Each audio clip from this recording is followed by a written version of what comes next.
Bismillahirrahmanirrahim. Assalamualaikum warahmatullahi wabarakatuh. Alhamdulillahi rabbil alamin. Wa bihi nasta'in ala umurid dunya waddin. Asyhadu an la ilaha illallah wahdahu la syarika lah wa asyhadu anna Muhammadan abduhu wa rasuluh. Amma ba'du. Alhamdulillah, kita bersyukur kepada Allah Subhanahu wa taala atas segala nikmat, atas segala kebaikan sehingga kita masih bisa beribadah kepadanya. Kemudian salawat beserta salam semoga selalu terlimpahkan untuk junjungan kita Nabi Muhammad sallallahu alaihi wasallam.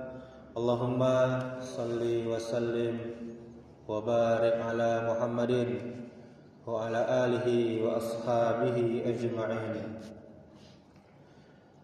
Kaum muslimin, kaum muslimat, jamaah salat zuhur yang dimuliakan Allah Subhanahu wa taala.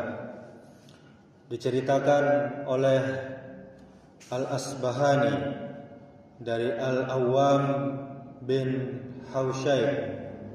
Al-Awwam bin Hausyab adalah seorang imam ahli hadis yang meriwayatkan dari Ibrahim An-Nakhai dan Mujahid yang merupakan murid dari sahabat yang mulia Ibnu Abbas radhiyallahu anhu, bahwa Al-Awwam bin Hausyab pernah berkata, suatu kali aku singgah di sebuah perkampungan. Di sebelah kampung itu ada pemakaman. Menjelang sore, setelah sholat asar, tiba-tiba salah satu kuburan di sana terbelah. Keluar seorang lelaki, kepalanya seperti kepala keledai, sementara badannya seperti badan manusia. Ia meringkik 3 kali, lalu kubur itu menutup kembali. Saat itu aku melihat seorang nenek sedang memintal benang atau wol. Lalu ada seorang wanita berkata kepadaku, "Kau lihat nenek itu?" Kemudian, "Iya." "Kenapa?" katanya. Dia berkata, "Itu adalah ibunya orang yang kuburannya terbelah tadi, orang yang berkepala keledai tadi." Aku bertanya kembali, "Bagaimana kisahnya?" Wanita itu menjawab, "Dia dulu suka minum khamr atau minuman yang memabukkan. Setiap pulang ibunya memberi dia nasihat, 'Nak, takutlah kepada Allah. Sampai kapan engkau minum khamr ini?' Tapi dia malah menjawab, 'Kamu bisanya meringkik saja seperti keledai.'" Kemudian wanita itu melanjutkan ceritanya. Lalu dia meninggal, pemuda tadi meninggal setelah sholat asar. Sejak itu setiap hari setelah asar kuburnya terbelah. Ia keluar meringkik 3 kali, lalu kuburnya menutup kembali. Kisah ini diriwayatkan oleh Al-Asbahani dan lainnya. Al-Asbahani menyebutkan bahwa cerita ini disampaikan oleh Abu Al-Abbas Al-Asam di Naisabur di hadapan para ulama hadis, dan tidak ada yang mengingkari kisah ini. Kisah ini juga disebutkan oleh Syekhul Islam Ibnu Taimiyah rahimahullah, kemudian Ibnul Qayyim rahimahullah. Kaum muslimin, kaum muslimat, jamaah yang dimuliakan Allah Subhanahu wa taala. Berikut beberapa hikmah atau pelajaran atau poin-poin yang bisa kita ambil dari kisah tadi. Yang pertama, hendaknya kita jangan meremehkan nasihat dari orang tua kita. Kisah ini mengingatkan kita berapa pentingnya mendengarkan dan menghormati nasihat dari orang tua, terutama ketika mereka mengingatkan kita untuk berbuat baik kepada Allah, bertakwa kepada Allah, dan menjauhi hal yang dilarang oleh Allah Subhanahu wa taala. Kita tahu di dalam Al-Qur'anul Karim, surah Al-Isra ayat 23, Allah Subhanahu wa taala yang melarang kita mengucapkan dan membentak, apalagi membentak orang tua, serta perintah untuk berkata baik, berkata lemah lembut kepada mereka, kepada orang tua kita. Di dalam hadis juga menyebutkan bahwa durhaka kepada orang tua termasuk dosa besar dan dapat menghapuskan amal kita. Allah haramkan kita masuk surga karena durhaka kepada orang tua. Kemudian yang kedua, akibat buruk dari meminum khamar. Larangan meminum khamar dalam Islam bukan tanpa alasan, kaum muslimin, kaum muslimat.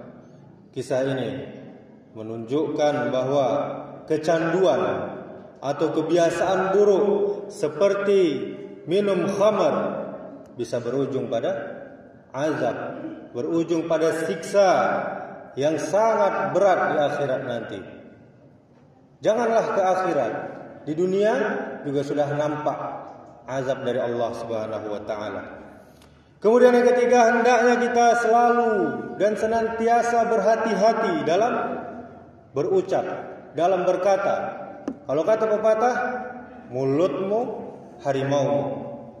Menghina dan membalas nasihat baik dengan ucapan kasar, apalagi menghina, seperti yang dilakukan lelaki yang berkepala keledai tadi, bisa membawa akibat yang sangat buruk, yang sangat fatal.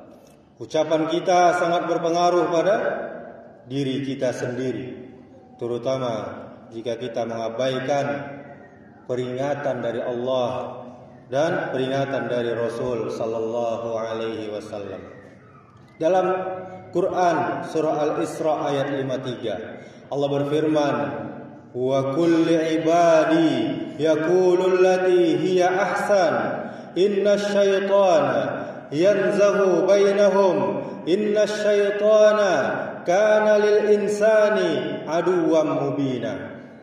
Dan katakanlah kepada hamba-hambaku, hendaklah mereka mengucapkan perkataan yang lebih baik, perkataan yang benar.